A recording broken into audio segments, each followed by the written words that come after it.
위원회는 지금 현재 그 위원회 회의가 가급적 공개를 원칙으로 개별적 사안에 대한 조사에 판단이 아니면은 큰 원칙에서는 공개를 기초로 기본으로 해야 되는데 저희 이사들이 그 위원회 회의에 방청하려고 하는데 거의 대부분의 내용들에 대해서 참관을 거부당했습니다. 그래서 위원회가 지금 현재 그 소통이 잘 되지 않고 있다. 그래서 저희가 지금 평가할 수 있는 방법은 저희가 사건을 접수하고 그리고 그 사건에 대해서 거기에 위원회에 들어가서 그 담당 조사관과 접촉 과정에서 느꼈던 문제점들을 중심으로 해서 얘기할 수밖에 없겠다라고 생각을 했고요. 일기위원회에서는 입법부, 행정부, 사법부에서 고루 뽑혀왔어요. 그래서 정치적 편향이 좀 적을 수가 있었습니다.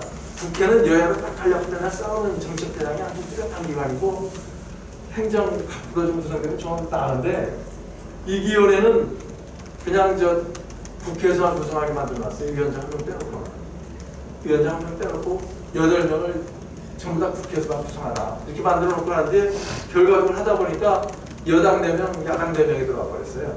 의결 종족수는 과반수 출석이에요.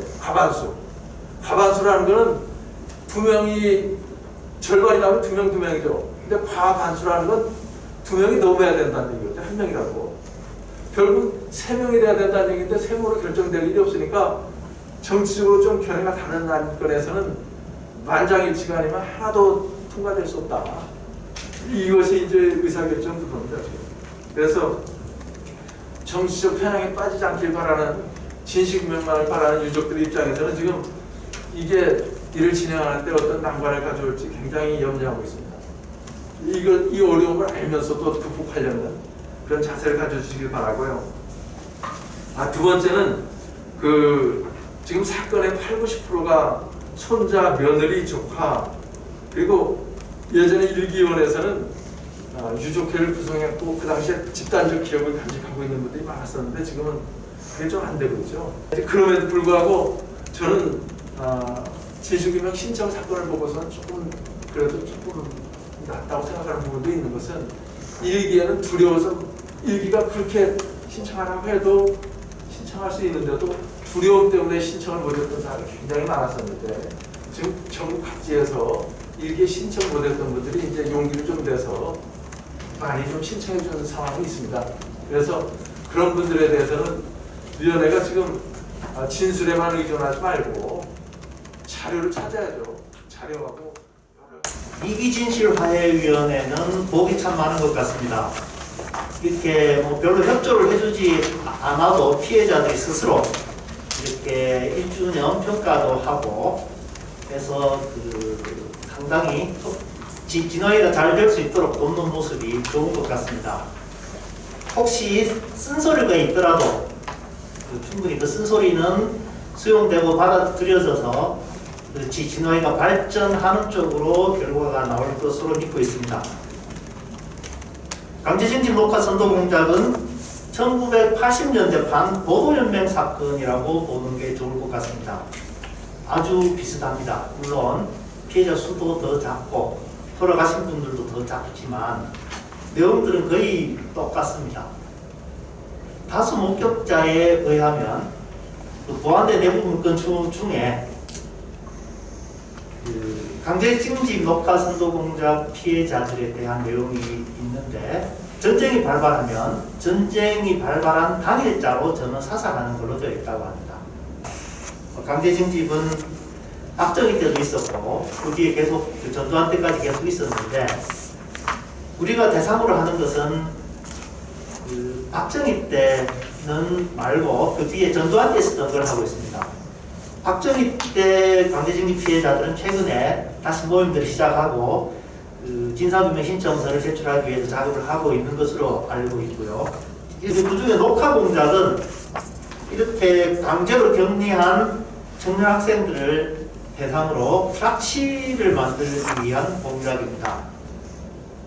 이 과정에서 주로 자기 자신의 동료 후배 선후배들을 지키기 위한 그런 노력 끝에 자기 자신의 양심과 동료들을 지키겠다는 이러한 과정들 속에서 사망자들이 다수 발생했습니다. 국방부에서 과거사 조사를 하는 과정에서도 많이 놓치고 있었던 게 있습니다.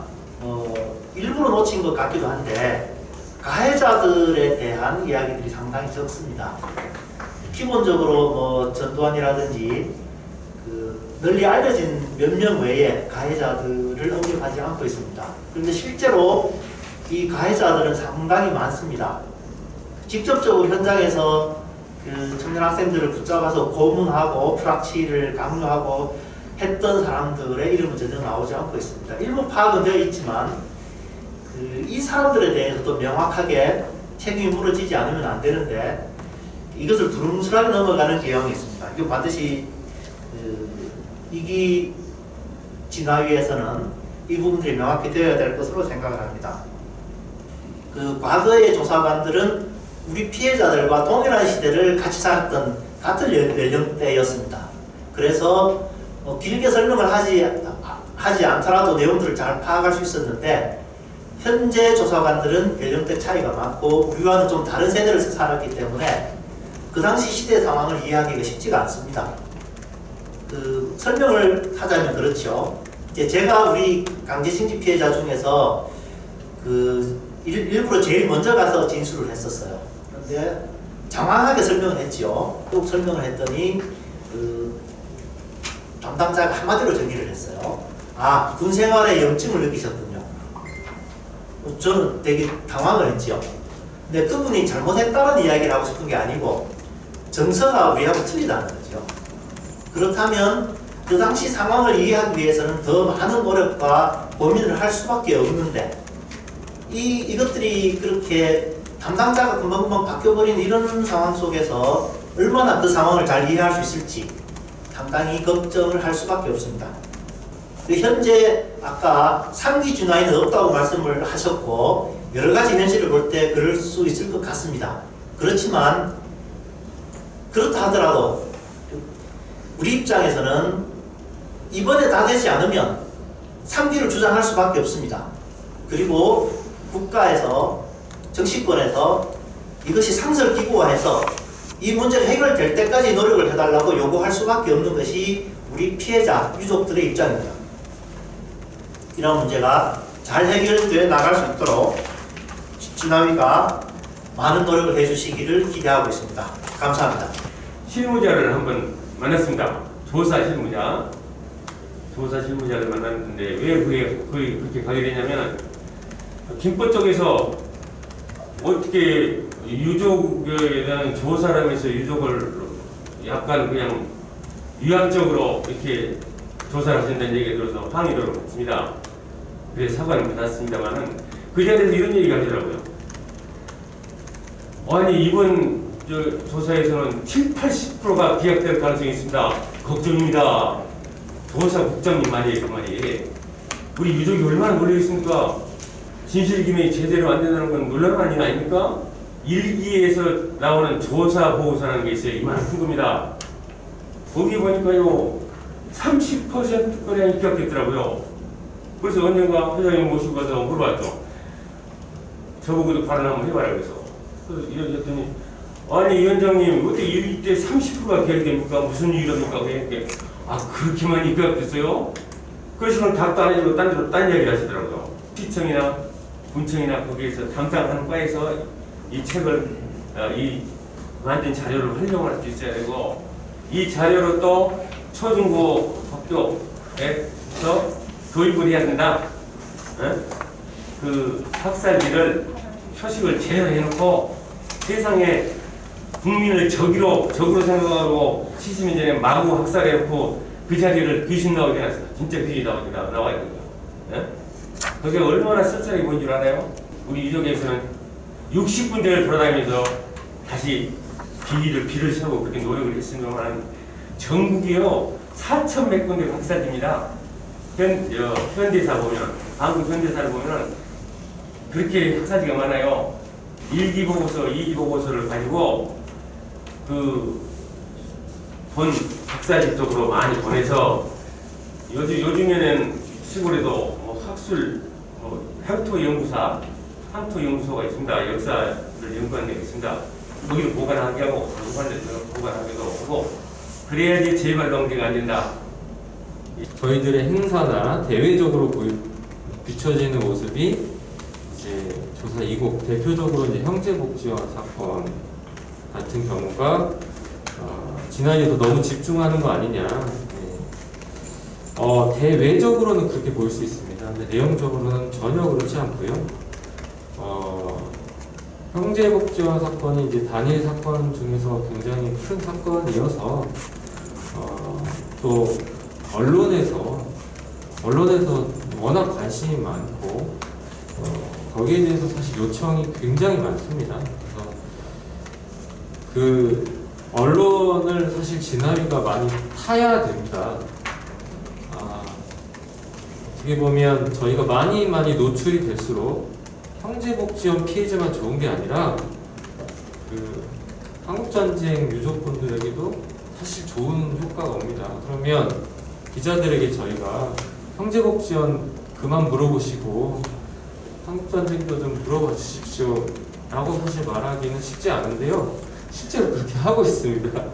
기자들한테 저희 이 한국전쟁 피해 문제도 굉장히 심각하고 아직도 해결되지 않은 이런 문제가 아주 심각하다라고 기자들을 상대로 저희들이 계속해서 얘기하고 있는 중입니다. 그럼에도 불구하고 기자들이 찾아와서 저희들이 이렇게 설명을 하면 그러냐고 아직도 그 문제가 있냐고 고개를 끄덕이고 돌아가서는 이제 그 기자는 이제 아마 우리 분을 설득하지 못하는 것일 수 있겠죠.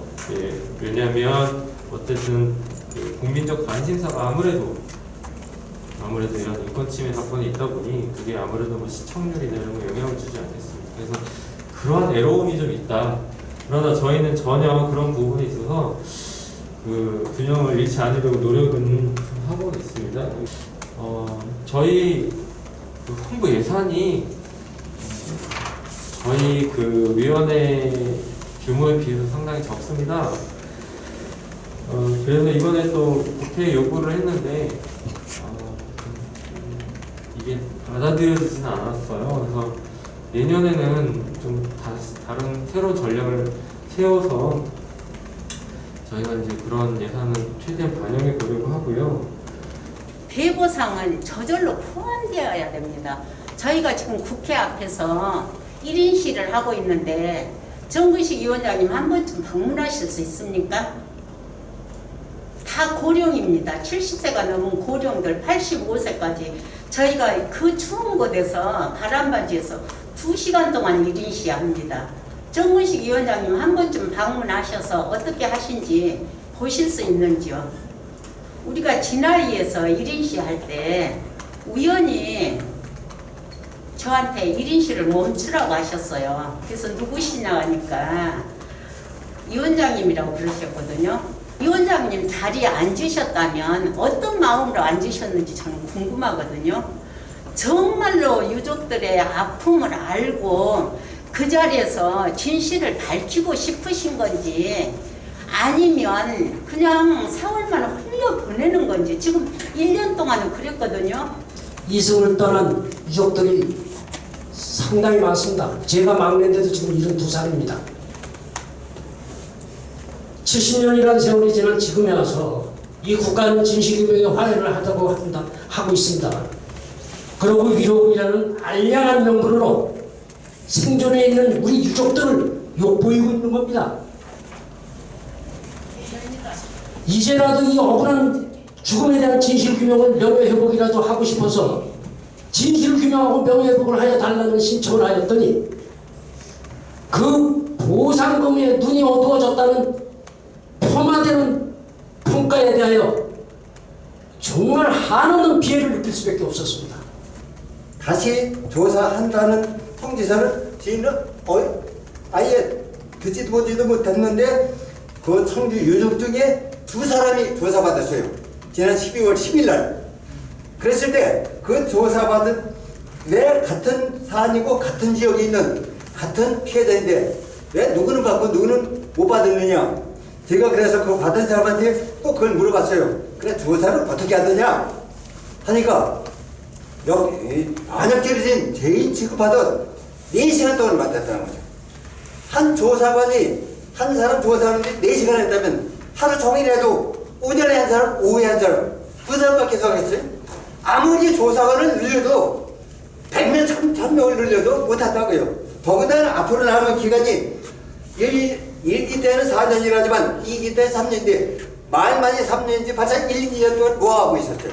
1년 동안 아무것도 안 하고 1년이 지나가버렸다. 앞으로 2년 동안 뭐가 남겠어요?